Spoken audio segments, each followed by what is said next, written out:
प्यारे बच्चों, आज के वीडियो में हम पृथ्वी की गतियों के बारे में अध्ययन करेंगे। और ये पृथ्वी की गतियां दो प्रकार की होती हैं। एक होती है घूर्णन गति या परिभ्रमण गति, दूसरी होती है परिक्रमण गति होती है। तो हम लोग इन दोनों गतियों के बारे में अध्ययन करेंगे। सबसे पहले हम बात करते हैं परिभ्रमण। परिभ्रमण जब पृथ्वी सूर्य के चारों ओर परिक्रमा करती हुई अपनी धुरी पर भी घूमती है तो इसे हम क्या कहेंगे? परिभ्रमण। यानी अपने एक्सिस पर अगर वो चक्कर लगा रही है, पश्चिम से पूर्व की ओर ये दिशा में घूमती है, यानी अपने अक्ष पर घूमना, ये क्या कहलाता है? परिभ्रमण कहलाता है। जिसके कारण दिन और रात होते हैं। हम ये कह सकते हैं कि सूर्य का प्रकाश पृथ्वी के जिस भाग पर पड़ता है वहां दिन होगा, और जिस भाग पर नहीं पड़ता है सूर्य का प्रकाश वहां क्या होती है? रात होती है। और ये चक्कर पूरा करने पर अपनी धुरी पर यानी अपनी एक्सिस पर एक चक्कर पूरा करने में 24 घंटा समय लेती है, जिसको एक हम सौर दिवस कहते हैं। परीक्षाओं में कभी कभी 24 घंटा न देकर पूछ लेता है 23 घंटा 56 मिनट 4 सेकंड। ये याद रखिएगा, एक चक्कर पूरा करने में 23 घंटा 56 मिनट 4 सेकंड। तो भ्रम की स्थिति न बने, तो ये भी आप माने याद रखें जो है। तो आगे हम की बात करते हैं परिक्रमण गति। पृथ्वी का सूर्य के चारों ओर चक्कर लगाना परिक्रमण कहलाता है जो है। एक बात और हम लोग यहाँ बात कर सकते हैं जो है, पृथ्वी चूंकि पश्चिम से पूर्व की ओर घूम रही है, तो आपने कभी देखा होगा कि ऐसा लगता है कि तारे या सूर्य घूम रहे हैं, जो है ये भ्रम की स्थिति बन जाती है। और वो हमको पूरब से पश्चिम की ओर घूमते हुए दिखाई पड़ते हैं। जबकि होता क्या है, पृथ्वी के साथ साथ हम लोग भी घूम रहे हैं। और इसलिए हम ये जान नहीं पाते हैं पृथ्वी पश्चिम से पूरब की ओर घूम रही है। क्योंकि पृथ्वी के बाहर जो चीजें होंगी वो हमको ये ऐसा प्रतीत होता है कि वो घूम रही है, जबकि ऐसा नहीं होता है जो है। तो ये भी बात ध्यान रखिएगा कि पृथ्वी पश्चिम से पूर्व की ओर घूम रही है, जिसके साथ साथ हम लोग भी घूम रहे हैं। दूसरा, हम लोग परिक्रमण गति की बात कर रहे हैं। यानी सूर्य, पृथ्वी का सूर्य के चारों ओर चक्कर लगाना परिक्रमण कहलाता है। और जिसके कारण ऋतु परिवर्तन होता है, ऋतुएं आप जानते हैं ये है। और उसके और एक कारण होता है कि दिन रात छोटा होने के कारण, ध्यान रखना है कि परिक्रमण के कारण ही दिन और रात छोटे और बड़े होते हैं। जबकि परिभ्रमण के कारण दिन रात होता है जो है। और परिक्रमण के कारण क्या होता है? दिन रात छोटे होते हैं।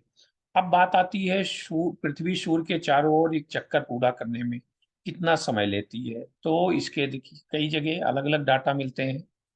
365 दिन 6 घंटे, या इसी को हम लोग जो स्पेस सेंटर नासा में जो एक बात आंकड़े मिलते हैं उसमें 365.25 दिन दिखाया जाता है। और किताबों में कहीं कहीं आपको मिलेगा 365.26 दिन, या फिर कह सकते हैं 365.1/4 दिन में पूरा करती है। और एक आंकड़ा और भी मिलता है, 365 दिन 5 घंटे 48 मिनट 46 सेकंड। ये आंकड़े हमने पहले भी चर्चा किया है कि ये आंकड़े इसलिए दे दिया जाता है कि एग्जामों में तरह तरह के क्वेश्चंस अलग अलग ऑप्शन देके बनाए जाते हैं। तो जो आपको नजदीक का ऑप्शन मिले इन सारे आंकड़ों से, उस पर हमको आपको लगाना है जो है। अब बात ये आती है कि ये जो 6 घंटे है, जबकि हम लोगों से कहा जाता है, पूछा जाता है एक वर्ष में कितने दिन, तो तुरंत हम लोग बताते हैं 365 दिन। तो जायज बात है, वो 6 घंटे जाएंगे कहाँ?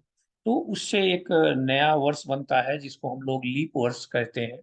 ऐसा वर्ष जिसमें फरवरी माह में 29 दिन होते हैं उसे हम लीप वर्ष बोलते हैं। मीन्स अगर आप गौर करें कि 6 घंटे अगर हम 4 साल तक जोड़ें तो 24 घंटे बन जाते हैं, जो कि ये दिन बन जाता है। और जिसे हम लोग ले जाके फरवरी माह में जो है उसको जोड़ देते हैं, और वो लीप ईयर 29 दिन का हो जाता है। तो सूर्य के चारों ओर आप इसकी बातें क्लियर हो गई होंगी। और एक चीज और यहाँ मैं आपको बताना चाहूंगा जो है कि कभी कभी देखिए हम लोग लीप ईयर्स निकालने में 4 से भाग देते हैं। लेकिन समस्या ये आ जाती है कि 4 से भाग देने पर जो कट जाता है उसे हम लीप वर्ष कहते हैं। लेकिन अगर हम आपसे बात से करें 1900 यानी 1900 में आप 4 से भाग दीजिए, देखिए मे बी ये कट जाएगा। 4 चौक 16 और ढाई, हाँ कट जाएगा। तो क्या 1900 भी लीप ईयर्स होगा? तो यहाँ एक बात ध्यान देने योग्य बात है। जब किसी वर्ष में आगे दो, पीछे इस तरफ दो जीरो लगे हों, जैसे 1900 है, पीछे दो जीरो लगे हैं, तो ऐसे वर्ष में लीप ईयर्स निकालने के लिए 400 से भाग दिया जाता है। ये बात ध्यान रखना है, नहीं तो लीप वर्ष बताने में हम लोग गड़बड़ी कर सकते हैं। अब देखिए ये पृथ्वी की परिक्रमण गति जो कि आप देख पा रहे हैं, जिसके कारण जो है ऋतुएं परिवर्तित होती हैं और दिन रात छोटे और बड़े होते हैं।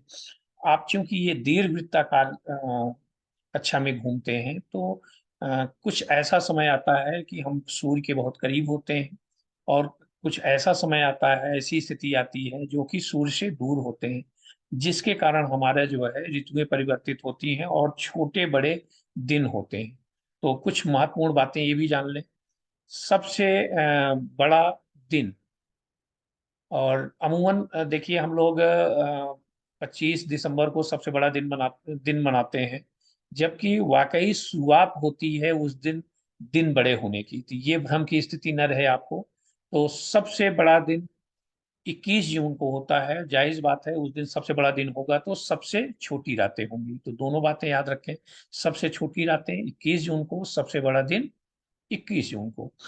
अब इसके बाद छोटी रात बड़ा दिन का हो गया मामला। फिर 22 दिसंबर सबसे छोटा दिन और सबसे बड़ी रात होती है।